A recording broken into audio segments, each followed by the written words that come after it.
sensacional. Tudo certo do ponto, virou para 5. Vai cair o gate a qualquer momento. Caiu o gate.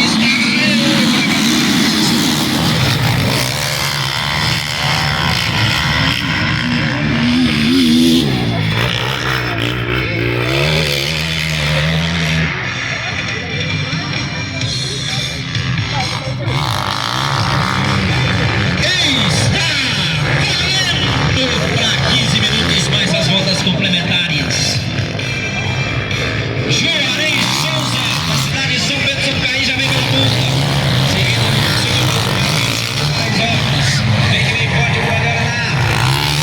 Olha como vem, pela primeira colocação, vem Juarez Souza de São Pedro do Caí. Não largou bem, Massude Nascimento.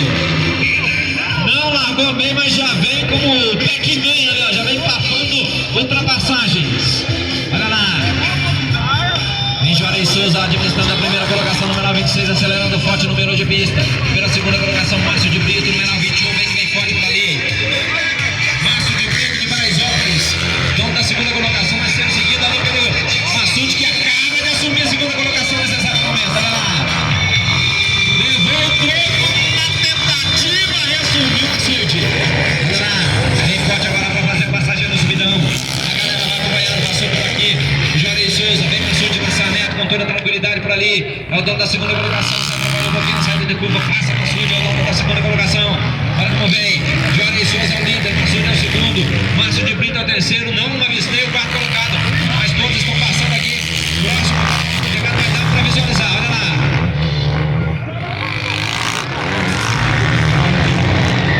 Olha lá, Juarez é o primeiro, Massude é o segundo, Márcio de Brito é o terceiro, Jarbinha é o quarto. Jarbinha é o quarto, Brano Góes é o quinto, Jarbão é o sexto. Sétimo, Luciano, oitavo, Stefano Everts.